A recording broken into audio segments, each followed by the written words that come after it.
Bonjour à tous, alors voici la deuxième vidéo du jeu Iron Order 1919. Nous sommes toujours au jour 1, plutôt à la fin du jour 1. Voilà, c'était pour vous montrer le début de la bataille contre les Argonaises. Comme vous pouvez le voir, je l'attaque vraiment sur toute la ligne de front. Alors à Murcia, je l'attaque avec mes navires. Mes troupes en amont rush vers lui.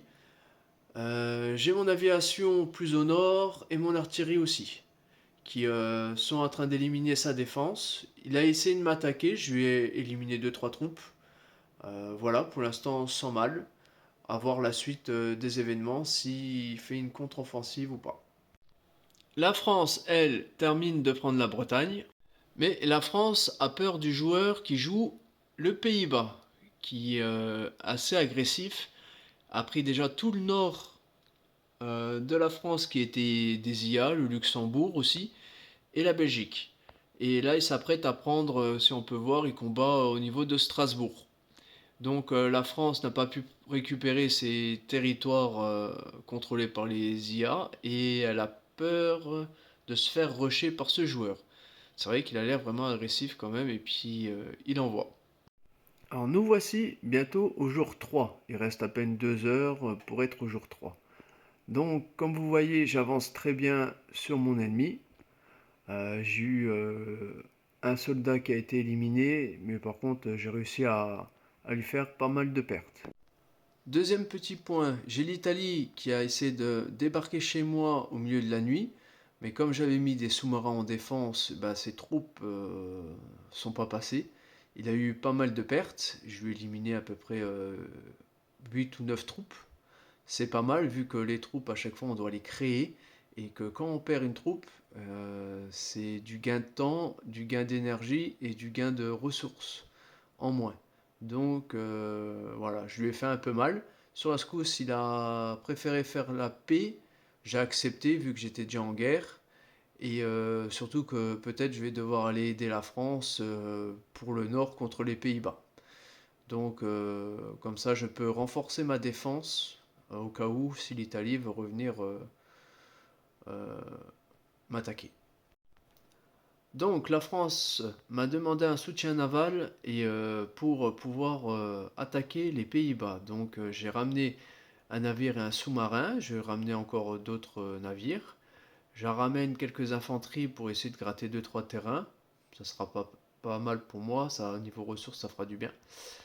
Et bah, comme ça je vais pouvoir le soutenir et puis avancer avec lui contre les Pays-Bas vu qu'il est très agressif, et de toute façon, je pense que ça va être lui qui va déclarer la guerre avant la France. Sinon, dans le monde, je m'entends bien avec la Grande Roumanie et l'Irlande, avec qui je discute bien. Alors, l'Irlande, c'est un Anglais, et la Grande Roumanie, ben, il est français aussi. C'est rare d'être avec autant de Français sur ce jeu, et là, en tout, on est trois. Alors, c'est cool. La Grande Roumanie a des bonnes stats, alors méfiance, parce que pour l'instant, c'est pas mon allié. On s'entend juste bien. Peut-être à un moment donné, on sera obligé de combattre l'un l'autre. Sans oublier le pays de Scandinave avec qui je m'entends bien aussi, c'est un anglais aussi. On discute, on échange quelques messages de temps en temps et pour l'instant, voilà, il a l'air d'être réglo, il fait son petit bonhomme de chemin. Il m'a fait un partage de cartes pour que je voie un petit peu ses troupes, comment il fait pour combattre ses ennemis. Voilà, on verra par la suite s'il continue à rester dans la partie. Bonjour à tous, alors nous voici au jour 4. Comme vous voyez, il y a un petit peu de changement. J'ai quasiment fini de réunifier toute la côte espagnole et portugaise. Comme ça c'est fait. Mais comme vous pouvez le voir, il y a eu quelques changements. Alors, comme vous voyez, l'Irlande m'a déclaré la guerre. On était en plein combat avec les Pays-Bas que l'Irlande a débarqué sur les côtes et a voulu prendre sa part. Bon, sur le coup, on l'a laissé faire aussi. Et puis c'est tout. Mais après, ensuite, il a voulu attaquer la France sur ses côtes. Et bah, moi, avec mes navires qui étaient en place, je lui ai coulé pas mal de troupes. Donc maintenant, il réclame la paix. Alors, vu qu'il a attaqué mes navires déjà de base en traître pendant la nuit, et en plus qui a voulu débarquer en France, je ne sais pas si je vais accepter. Voilà. Voilà ses pertes pendant la nuit. Il a perdu presque 8000 troupes et moi j'en ai perdu que 99. Alors, petite chose à savoir aussi sur ce jeu que j'ai pas précisé tout de suite, c'est que pour capturer des terrains, c'est que l'infanterie qui peut faire ça. Voilà, et les mechas de reconnaissance. Les autres unités ne peuvent pas conquérir les terrains adverses. Ils sont à chaque fois obligés d'attendre que l'infanterie ou la milice arrive pour prendre le territoire et que le territoire après vous appartient.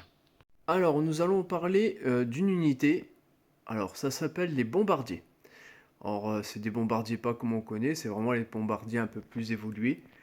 Alors on voit les dégâts qu'ils font. Ils font 7 contre l'infanterie et 4 contre les mechas.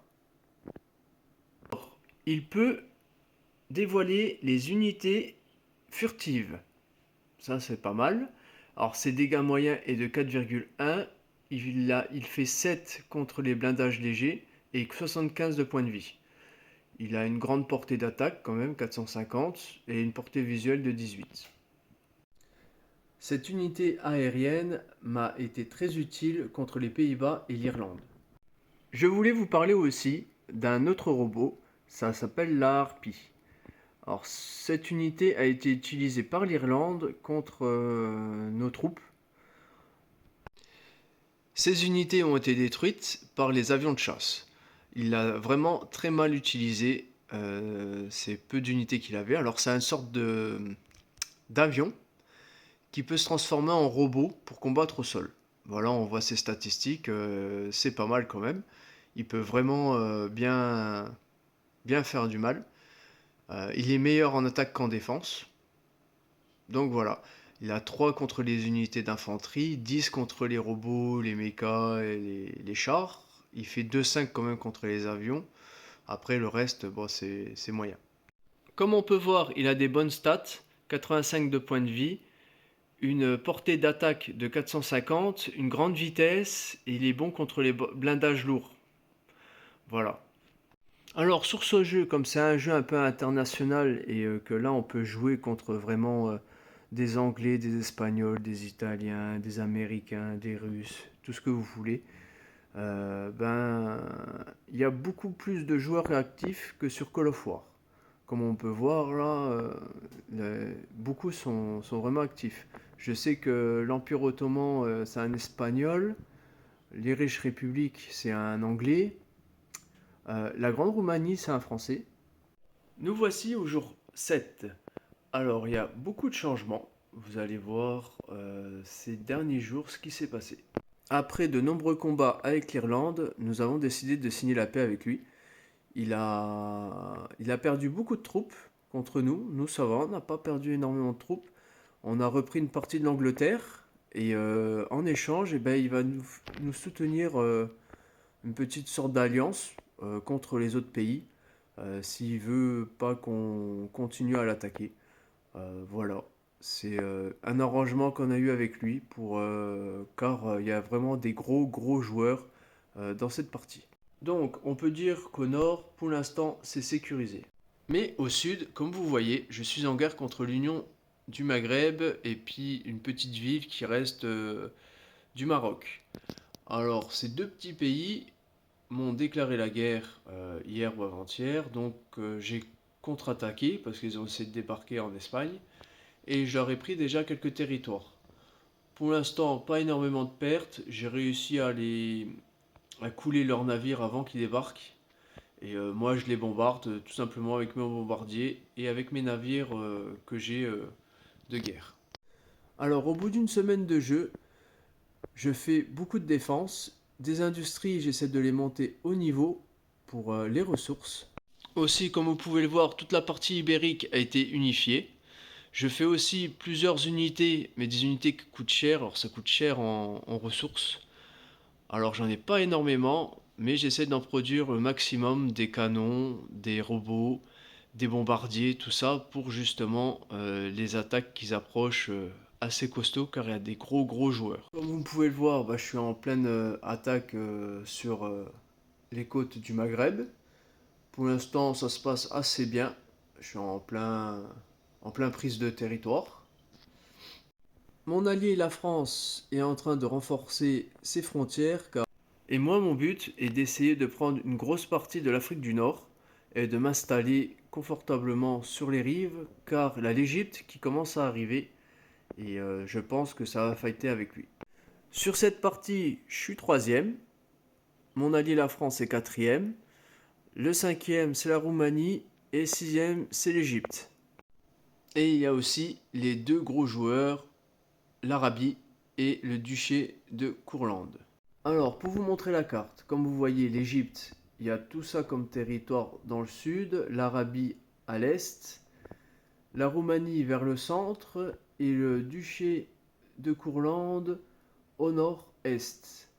Alors, comme vous voyez, c'est vraiment des gros pays, ils ont beaucoup de territoire, ils ont progressé super vite, comparé à moi et à la France, qu'on progresse vraiment doucement. Alors voici la fin de l'épisode 2. N'hésitez pas à me laisser un petit like, un petit commentaire, abonnez-vous. Une petite dédicace aux joueurs qui jouent avec moi, qui ont vu ma chaîne. N'hésitez pas à laisser un petit coucou, ça me fera super plaisir. Et je vous dis à bientôt pour la troisième partie.